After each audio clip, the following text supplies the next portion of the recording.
گزشتہ روز کے پہلگام حملے کے تناظر میں وزیر اعظم نریندر مودی کی سربراہی میں ہونے والے سلامتی سے متعلق کابینہ کمیٹی کے اجلاس کے بعد انڈیا نے پاکستان کے ساتھ سندھ طاس معاہدے کو معطل کر دیا، واگا بارڈر بند اور سفارتی عملہ محدود کرنے سمیت متعدد اقدامات کا اعلان کیا ہے۔ انڈیا کے زیر انتظام کشمیر کے مشہور سیاحتی مقام پہلگام میں سیاحوں پر حملے میں 26 سے زیادہ افراد ہلاک جبکہ متعدد زخمی ہو گئے۔ پاکستانی دفتر خارجہ کی جانب سے پہلگام میں سیاحوں کی ہلاکت اور دہشت گردوں کے حملے سے متعلق جاری بیان میں کہا گیا ہے کہ ہم مرنے والوں کے لواحقین سے تعزیت کرتے ہیں اور زخمیوں کی جلد سے یابی کی دعا کرتے ہیں۔ دراصل یہ جب واقعہ پیش آیا تو انڈیا نے اس کا الزام پاکستان پر لگایا اور اس الزام کے نتیجے میں کچھ پابندیاں جو ہیں وہ انہوں نے لگائی۔ اپنی کمیٹی کے اجلاس کے اندر جو ایک بات انہوں نے یہ کی کہ سندھ طاس معاہدہ ہم اس کو ختم کرنے کا اعلان کرتے ہیں۔ اب سوال یہ پیدا ہوتا ہے کہ یہ سندھ طاس معاہدہ کیا ہے؟ اصل میں اب آپ کو بتانے جا رہا ہوں کہ یہ سندھ طاس معاہدہ پاکستان کے صدر جنرل ایوب خان اور بھارتی وزیر اعظم جواہر لال نہرو اور عالمی بینک کے صدر کے درمیان سندھ طاس معاہدے پر 19 ستمبر 1960 کو دستخط ہوئے تھے۔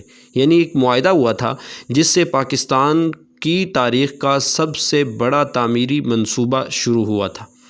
اب یہ سندھ طاس معاہدہ یہ تھا کیا؟ سندھ طاس معاہدہ جو ہے یہ منگلا اور تربیلا ڈیموں کی تعمیر کے علاوہ 5 بیراج، 1 سائفن اور 8 الحاقی نہریں بنائی گئی تھیں۔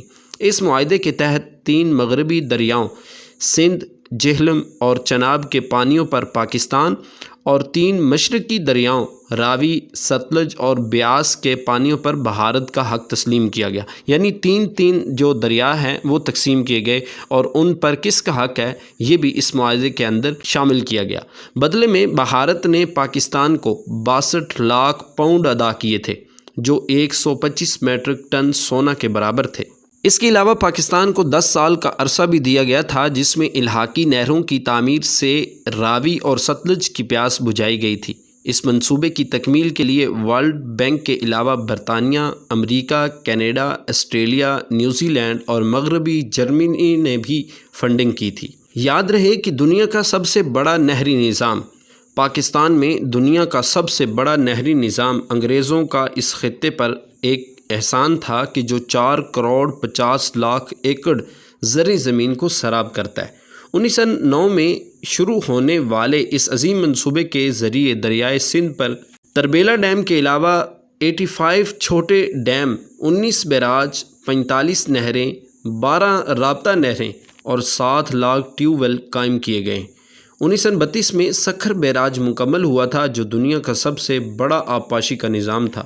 قیام پاکستان کے بعد سب سے بڑا منصوبہ سندھ طاس معاہدہ تھا جو کہ بھارت نے حالیہ دنوں میں یعنی اس کو منسوخ کیا ہے، ختم کرنے کا اعلان کیا۔ اب منگلا اور تربیلا ڈیم یہ کس نے بنائے تھے؟